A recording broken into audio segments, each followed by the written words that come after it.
A lot of men mess this up completely when they talk to women. They think being Mr. Nice Guy will get them somewhere, that it's the key to a woman's heart. This idea is a common mistake, a huge misunderstanding of how attraction actually works for her. A woman's brain is not looking for a doormat, not for someone who just agrees with everything. It is looking for a challenge, for a spark, for some excitement. These guys who act all sweet and harmless get stuck in the friend zone almost every time because they follow this bad advice, this terrible script. It actually pushes her away. It doesn't draw her in like they hope. You see, many men believe that a normal, safe conversation is the way to build comfort, and then maybe, just maybe, something more will happen. This is the path to boredom. This is the way to become her reliable buddy, not her romantic interest. A woman desires a man who can lead the interaction somewhere interesting. She doesn't always want to be the one responsible for injecting fun or flirtation into the talk. In fact, women are used to men playing it too safe, being too predictable. Their brain gets tired of the same old questions, the same boring chat. How was your day? What do you do for work? These are conversation killers, if you let them be. They are not pathways to her attraction. The reality is, you need to steer. You are the driver in this car. If you just let the conversation drift, it will drift into a ditch of politeness and platonic feelings. You have to take the wheel. You have to understand that she subconsciously wants you to take the wheel. This isn't about being a jerk. This is about being a man who knows what he wants and isn't afraid to guide the interaction towards a more exciting place. Women are actually born with a keen sense for a man's confidence. When you gently steer the conversation, you are showing that confidence. It's a powerful signal. So how do you do it? How do you take a completely normal, everyday chat and turn it into something that crackles, something that has that spark of flirtation?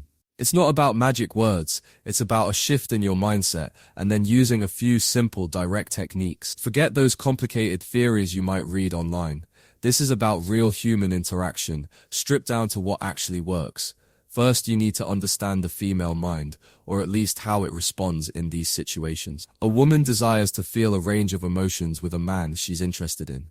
Not just nice or comfortable. She wants to feel amusement, a little bit of intrigue, perhaps a tiny bit of a challenge. Her brain lights up when things are not monotonous. Think about it. When something is unpredictable, it grabs your attention. It's the same for her. When you can make her laugh, then make her think, then maybe make her slightly flustered in a good way, you become memorable. You stand out from all the other guys who just give her a flat line of an experience. Let's say you are talking about something totally normal, like work or a movie you both saw. She says something. Now many men will just respond to the facts. They will agree or offer more facts. This is where you make the first shift. Instead of just responding to the content, respond to the person or the emotion behind it. Or even better, playfully misinterpret what she said to inject humor. For example, she says, "My boss is driving me crazy today." The normal guy says, "Oh no, what happened?" This is okay, but it's just problem-solving mode. It's friend mode. You instead could say with a playful smirk, "Driving you crazy? Are you sure you're not the one driving him crazy? You seem like you could be a bit of a troublemaker." See the difference? You acknowledged what she said, but you didn't just stay there. You made it personal. You teased her a little, and you opened a loop. She will subconsciously pick up on this playful challenge. Her brain will go, "Oh, this is different." She'll likely laugh and defend herself, or tease you back. Boom. The dynamic has shifted. You are no longer just a listener. You are an active, playful participant. This playful teasing is a cornerstone. Women are used to two types of men, the ones who worship the ground they walk on, and the ones who are openly disrespectful. You want to be neither. You want to be the guy who can tease her like a confident equal, who isn't afraid to poke a little fun, but does it with a smile that shows he's not serious in a mean way.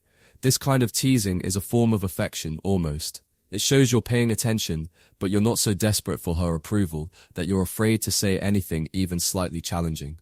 A woman desires a man who isn't a pushover.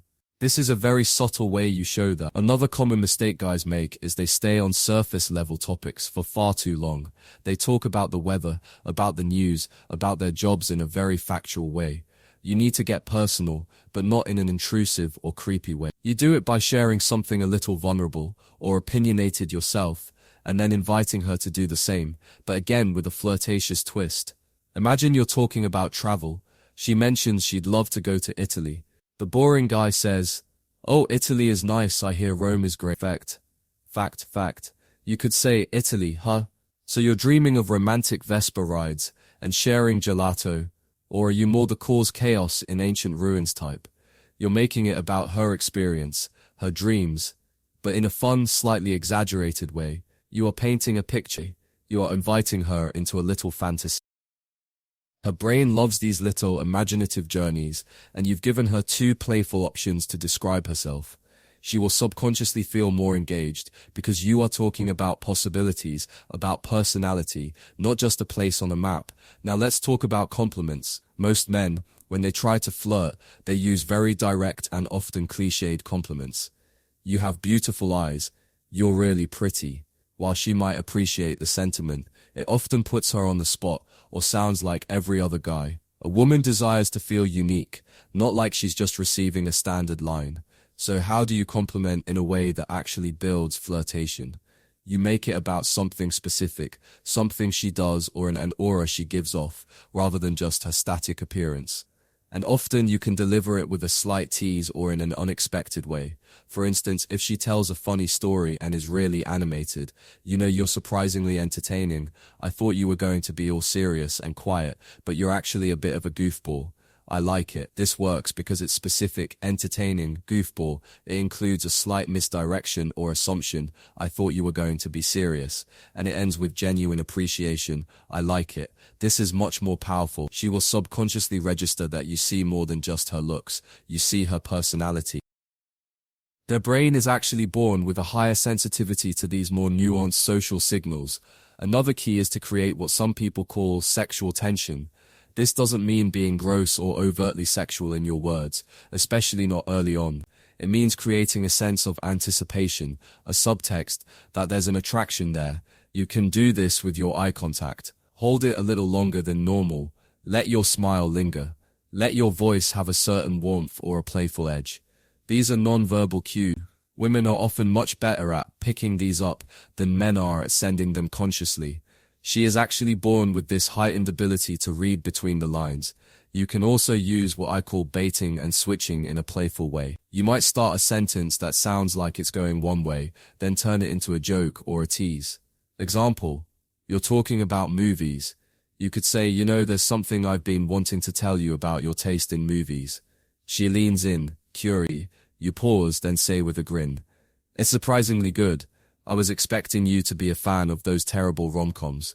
You build a little tension, a little curiosity, then release it with humor. Her brain experiences a little emotional roller coaster, a tiny spike of, "Ooh, what's he going to say?" followed by relief and amusement. This makes the interaction more dynamic and engaging. It pulls her in. One of the biggest hurdles for men is the fear of rejection. They are so scared she might not like the flirtation that they never even try. You have to get over this. Not every woman will be receptive, and that's fine. You are not trying to be a universal pleaser. You are trying to find women who respond to your style of playful, confident interaction. When you steer a conversation towards flirtation, you are actually filtering. If she responds well, great. If she pulls back or seems uncomfortable, you can easily dial it back. No big deal, but you will never know unless you try. Women are used to men who lack boldness in this area. When you are the one who dares to make things a bit more fun, a bit more exciting, a bit more suggestive in a charming way, you stand out. A woman desires a man who is not afraid to take a social risk. It signals confidence, which is universally attractive. Let's look at another scenario. You're in a group, or just met her, and the conversation is very polite, very everyone is getting along. You need to break that frame. One way is to playfully challenge her opinion on something trivial. She says, "This is the best coffee in town." You could respond with a raised eyebrow and a smile. "Best coffee?" Strong statement. Are you an official coffee expert or just easily impressed? Again, it's the playfulness that's key. You're not actually doubting her taste seriously. You're creating an opening for banter. She will subconsciously recognize this as a bid for a more engaging, less formal interaction. Their brain processes this as a sign of social intelligence and confidence on your part. You also need to learn to use ambiguity. Flirtation often lives in the space between clear statements. You say something that could be taken in two ways, one innocent, one a bit more suggestive. Her reaction will tell you a lot. For example, if she says she had a long, hard day, you could respond with a knowing smile. Oh, a long, hard day, huh? We all have those. What are you going to do to unwind? The slight pause, the smile, the emphasis on unwind, these all add a layer of playful innuendo. She can choose to respond to the innocent meaning or acknowledge the playful subtext. This gives her control too, which is good. But you initiated the possibility. A woman desires a man who can create these moments of playful tension. Remember, the goal of steering a conversation to flirtation is to change the vibe. It's to move from a purely informational exchange to an emotional one. You want her to feel something when she talks to you. Amusement, excitement, curiosity, a sense of connection. Many men focus too much on what to say. It's more about how you say it and the energy you bring. Think about pacing as well. If you come on too strong, too fast with the flirtation, it can be off-putting. You start with light, playful jabs and observations. You test the water. If she reciprocates, if she laughs, if she teases you back, then you can gradually increase the intensity or the directness of the flirtation. It's a dance, you lead, but you also pay attention to your partner's steps. Women are used to men who are either completely passive or bulldozers. You want to be the smooth dancer. One common error many guys fall into is the interrogation mode. They ask question after question. Where are you from? What are your hobbies? What's your favorite food? This makes her feel like she's in a job interview. It puts all the pressure on her to perform and provide information. You need to flip this. Make statements more than you ask questions. And when you do ask questions, make them open-ended and playful. Instead of what are your hobbies, try. So, aside from secretly plotting world domination, what do you do for fun? This is a statement disguised as a question, and it's funny. It invites a creative answer, not a factual list. Her brain will find this much more engaging. She subconsciously wants you to contribute value to the conversation, not just extract it from her. And don't forget the power of genuine interest, but an interest that is framed by attraction, not just friendship. When she talks, listen, pick up on little detail. Then, later, you can bring those details back into the conversation in a flirtatious way. If she mentioned earlier she loves spicy food, you could later say, so with a personality this fiery, I guess you handle spicy food like a champion, right? This shows you listened, you remembered, and you're connecting it to her personality in a playful, slightly challenging way. This makes her feel seen. A woman desires to be seen for who she is, especially the fun, interesting parts. It's also important to break the touch barrier at some point, but this needs to be done very carefully and naturally. We are talking about steering the conversation, but actions often speak louder. A light, brief touch on the arm when you make a joke, or when she says something funny, can amplify the flirtatious vibe, but you must be calibrated. Read her comfort levels. This isn't about being creepy. It's about natural, warm human connection that signals more than just friendship. Their brain is highly attuned to physical cues of interest. This light touch, done right, can communicate a lot. For example, if you tease her and she playfully hits your arm, that's a great sign. You can then briefly, playfully touch her arm back later when you're making a point. It's reciprocal and light. What about when she throws a little challenge or a tease back at you? This is fantastic. This is what you want. Many men crumble here. They either get defensive or they back down immediately and go back to being Mr. Nice Guy. Wrong. You meet her challenge with more playfulness. You escalate the banter. This is how you build that exciting back and forth dynamic. A woman will subconsciously test a man's strength, not physical strength, but his ability to hold his ground, to stay confident and playful under a little pressure. She wants to see if you're for real. Think of it like a game of tennis. She hits the ball to your side of the court. You don't just let it drop, you hit it back, maybe with a bit of spin. It has to be fun for both of you. If you're not having fun, chances are she isn't either. The emotion is contagious. If you're genuinely enjoying the playful banter, she's much more likely to enjoy it too. Women are actually born with a strong sense for emotional congruence. They can tell if your laughter is forced or genuine. Don't be afraid to have opinions, even if they might be slightly different from hers on trivial things. This creates playful friction, which is good for flirtation. If she says she loves a certain band and you think they're just okay, you can say something like, "Oh, band name. My little sister loves them. I didn't realize they had such a mature fan base." Said with a wink, this is a tease. It's not an attack on her taste. It's an invitation to defend her choice, to engage, to banter. A woman desires a man who isn't a complete yes man. She wants someone with his own personality. Another point, self-deprecating humor can be good, but don't overdo it. If you're constantly putting yourself down, it signals low confidence. However, if you can laugh at yourself for a minor, relatable flaw, it can be endearing and make you seem more approachable and less arrogant. But frame it with confidence. Example, I tried to cook a gourmet meal last night. Let's just say my smoke alarm got a really good workout. I guess I'm better at ordering takeout, and charming, interesting women. You admit a flaw, make it funny, then subtly bring it back to a point of confidence or a flirtatious statement. This shows you don't take yourself too seriously, but you still value yourself. The transition from normal talk to flirtation often happens when you inject a we frame. You start talking about you and her as a potential unit, even in a hypothetical, joking way. If you're talking about weekend plans and she says she has nothing planned, you could say, "Nothing planned, perfect. We could rob a bank." Or, just grab that coffee you said was the best in town.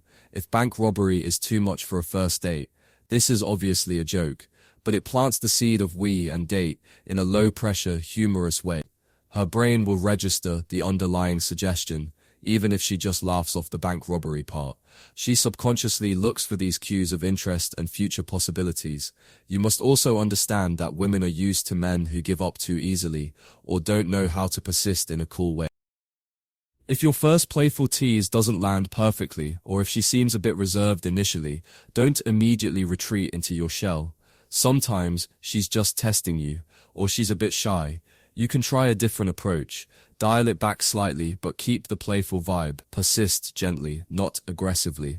This shows resilience, and that you are genuinely interested in connecting with her on that more exciting level. Remember the power of a shared secret or an inside joke. If something funny happens, or if you create a little bit of a playful conspiracy, e.g., okay, let's pretend we're food critics for the next 5 minutes, and judge everyone's appetizers.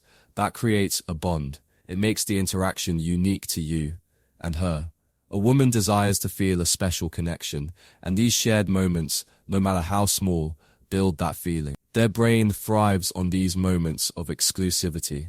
When you start to master this steering, you will see conversations transform, you will see her eyes light up, you will hear more laughter, you will feel that palpable shift in energy. It's not about deceiving anyone. It's about being a more engaging, confident, and fun version of yourself. It's about leading the interaction to a place where genuine attraction can blossom. Many men are simply too afraid to lead. They wait for the woman to make all the moves, to give all the signals, but a woman often desires the man to initiate the dance of flirtation. It allows her to relax and enjoy the process of being pursued in an exciting way. Always calibrate based on her responses. If she is giving very short, disinterested answers, or looking away, or creating distance, then you need to reassess. Maybe she's not interested, maybe she's having a bad day, or maybe your approach isn't a fit for her. That's okay. You can't win them all, but if she's leaning in, asking you questions back, teasing you in return, making prolonged eye contact, and smiling, those are green lights. Keep going, amplify what's working. One huge mistake is to get into a great flirtatious vibe and then suddenly panic and retreat into safe, boring conversation. You have built momentum, don't kill it. Keep that playful energy going. If you showed her that fun, confident side, she wants to see more of it. If you suddenly switch back to Mr. Formal Nice Guy, she will be confused and possibly disappointed. Her brain might interpret this as inconsistency or a lack of genuine confidence. Maintain the frame you've established. Ultimately, steering a conversation towards flirtation is about being brave enough to inject your personality, your humor, and your interest into the interaction. It's about breaking free from the boring scripts that most people follow. Women are actually born with an appreciation for men who can do this. It makes life more interesting. It makes you more interesting. Stop being a passive observer in your conversations with women. Take the wheel. Be playful. Be a little bold. Point out the elephant in the room, the potential attraction between you, but do it with a smile and a spark in your eye. You'll be surprised how often she's been waiting for someone just like you to do exactly that. It's what she desires, even if she doesn't explicitly say so. It's what her brain is wired to respond to. So go out there and make it happen. You have the understanding now. The next step is action.